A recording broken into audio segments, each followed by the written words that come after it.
Os vícios e defeitos em obras são um dos grandes desafios do empreendedor imobiliário, pois, ainda que ele seja diligente quanto aos materiais, a forma de execução e o planejamento da obra, tem que se considerar que se trata de mão de obra humana, ou seja, os riscos de que haja algum problema na obra são bem grandes. Olá, meu nome é Carla e neste vídeo nós vamos falar um pouquinho sobre as consequências jurídicas dos vícios das obras, como evitá-los e garantir a qualidade do seu empreendimento imobiliário. Os vícios podem ser falhas, imperfeições ou deformidades que ocorrem no decorrer da obra.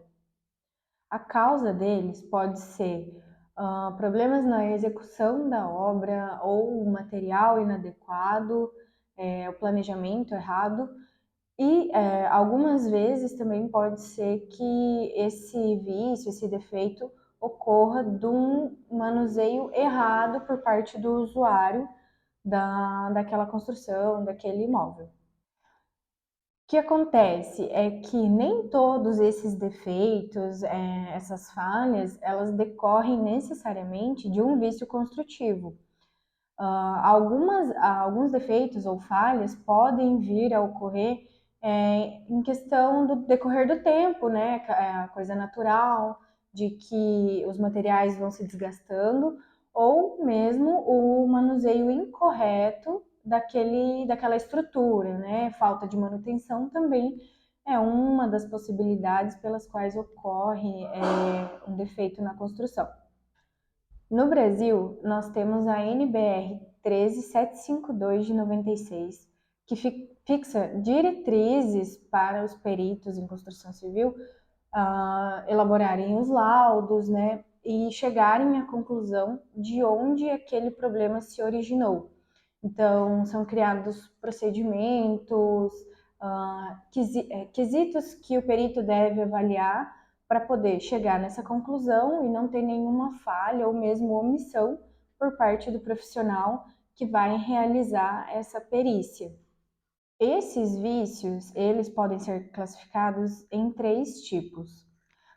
O vício aparente, que é aquele vício que você consegue verificar olho nu e também não tem necessidade de ser verificado por um profissional da área.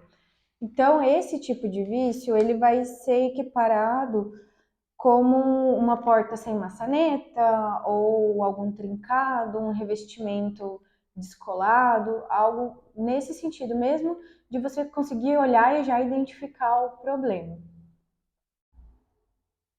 Tem também os vícios considerados ocultos, ou porque eles foram camuflados na hora da execução da obra, ou porque realmente o problema só vai poder ser identificado depois de passar um certo tempo. Então, algumas coisas como o mau assentamento do revestimento ou da cerâmica, ou algum problema com a tubulação daquela obra, só vai poder ser identificado num momento posterior. Então, esse tipo de vício, ele é considerado um vício oculto, justamente porque na hora da entrega da obra você não consegue verificar ele. E por último, nós temos os vícios de segurança e solidez, que são aqueles relacionados diretamente à segurança da obra, a pôr em risco a vida das pessoas que habitam aquele lugar. Então, quando falamos de um vício dessa natureza, ele é bem perigoso e deve ter uma cautela bem grande, porque ele pode gerar um risco de vida para quem mora naquele lugar. Então, como exemplo, pode ser uma infiltração que pode gerar um desabamento de teto, né? Nesse sentido, seria um vício que gera um risco de vida para as pessoas. Então, esses vícios, eles podem ter, como a gente já comentou antes, origens diferentes.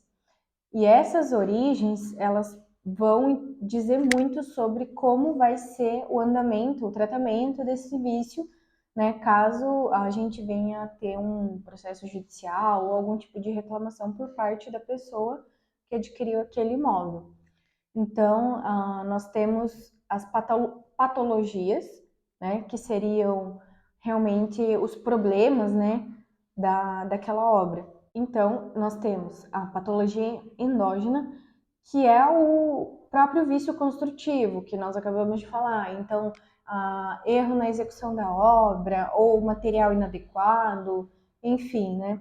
Todas essas circunstâncias são consideradas uma patologia endógena, que é o próprio vício construtivo. Temos também a patologia funcional, que é aquela que decorre de uma manutenção inadequada da obra, ou até mesmo a ausência dessa manutenção. E isso diminui a vida útil da obra, ou seja, se for constatado algum vício que tem essa origem, provavelmente vai se atribuir a culpa ao usuário que não fez a manutenção, né, devida, deixou de observar essa necessidade em relação ao imóvel.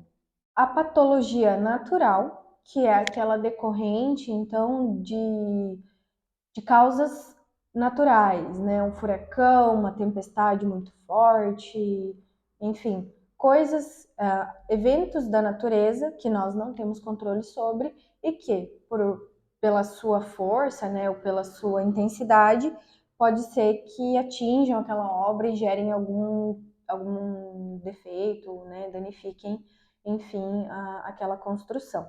Por último, temos a patologia exógena, que é a ação humana externa à obra, né? Então, obras de vizinhos, né, os imóveis confrontantes, que podem gerar algum impacto na sua obra.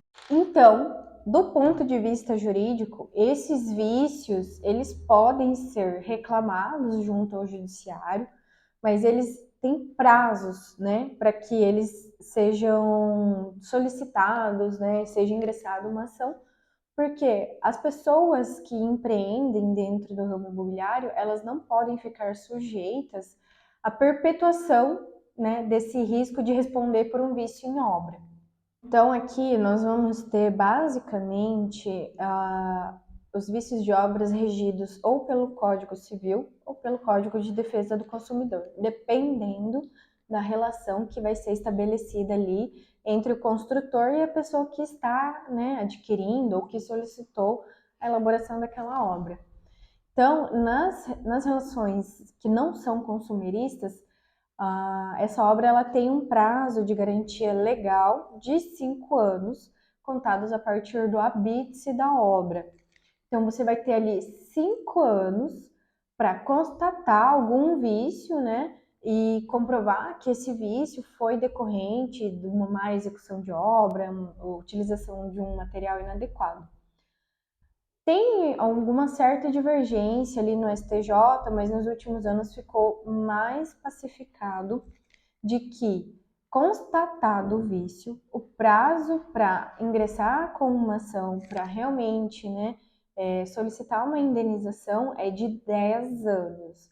Existe uma corrente que entende que seria de 3 anos, porém, essa tese ela vem sendo menos utilizada porque esse prazo de 3 anos se entende que ele se aplica a relações que não são regidas por um contrato, né, que não foram formalizadas. Então, se prestigia as pessoas que optam por fazer um contrato formal, em estabelecer as regras do jogo, né? E então esse prazo maior justamente porque foi feito tudo de uma forma mais correta, né?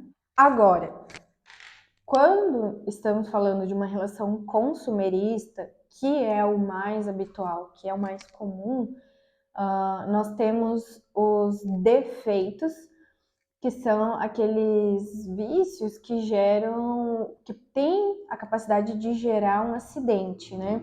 Então, uma infiltração ou algo nesse sentido pode ser considerado um defeito da obra.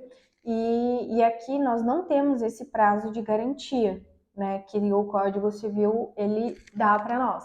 Então, aqui você constatado o vício, estando dentro de uma relação consumerista, você pode pleitear, né, no judiciário o seu direito de indenização pelo defeito verificado. Então, verificou o defeito, 5 anos para ingressar com a ação, pelo artigo 27 do CDC. E também temos os vícios propriamente ditos, né, que são aqueles referentes à qualidade ou quantidade, né? E aí a pessoa, ela pode notificar o empreendedor para regularizar, sanar aquele vício dentro de um prazo de 30 dias. Se o empreendedor não sanar esse vício dentro do prazo de 30 dias, o consumidor pode pleitear pela resolução do contrato, pela substituição do produto, né, quando for possível, porque algumas vezes, quando se trata de imóvel, não é possível, ou pelo abatimento do preço, né? E para fazer todos esses requerimentos, essa pessoa vai ter um prazo de 90 dias contados da entrega da obra, se for um vício aparente, ou contados a partir do conhecimento do vício, quando a gente estiver falando de vício oculto. O que a gente consegue perceber aqui? Que dentro das relações consumeristas não existe um termo final para que o consumidor possa pleitear, pedir, né, por essa indenização pela existência de algum vício construtivo.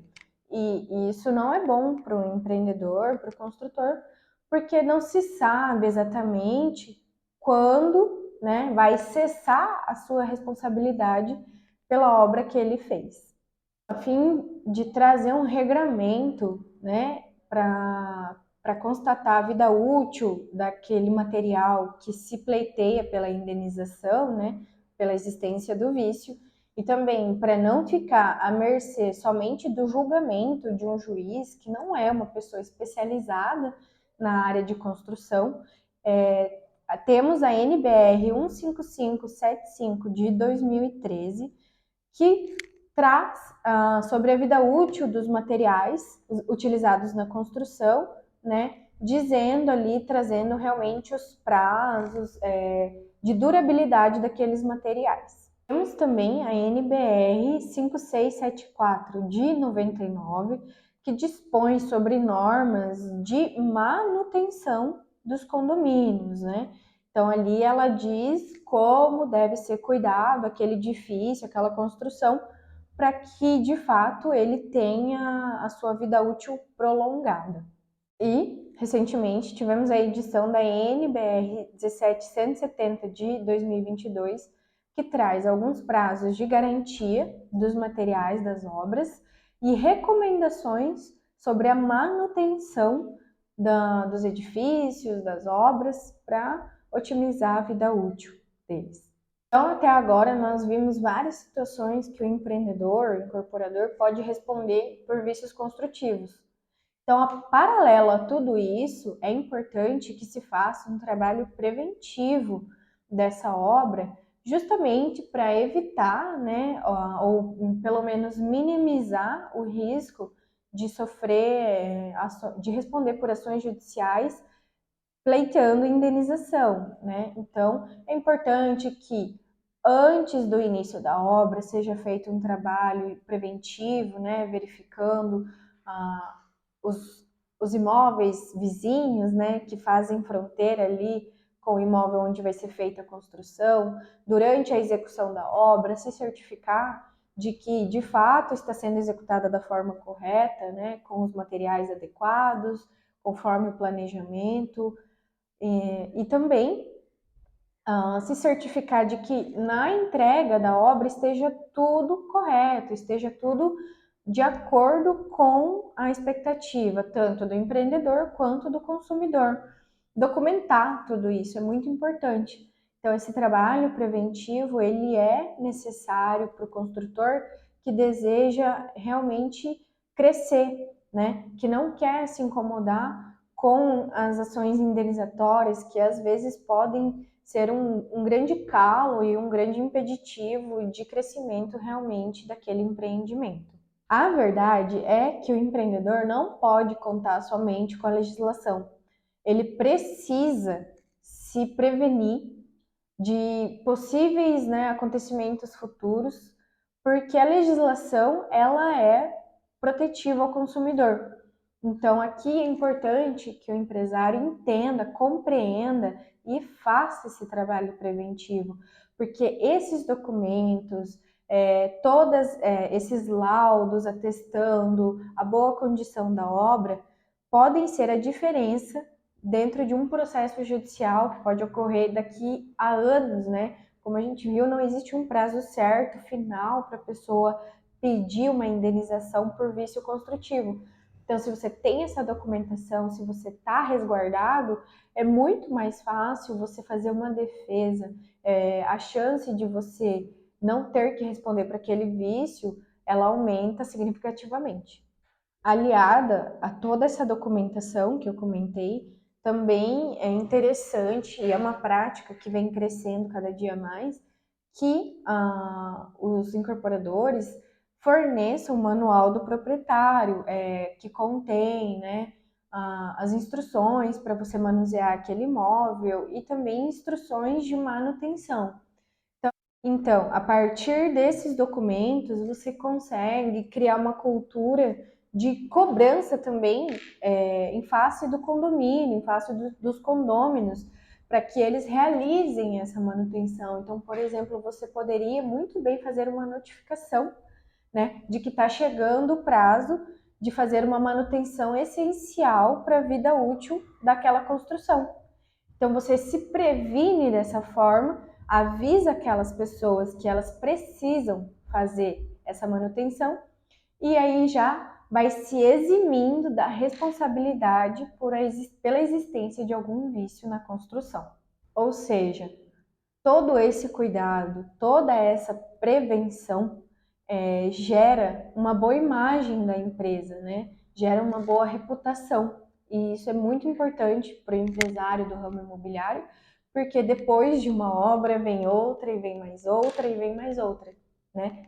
Esse é o desejo final. Então, empresário, a palavra de ordem aqui é prevenção. Se você gostou do conteúdo, deixa o seu like aqui embaixo e comenta suas experiências ou suas dúvidas sobre vício em obras. Até a próxima!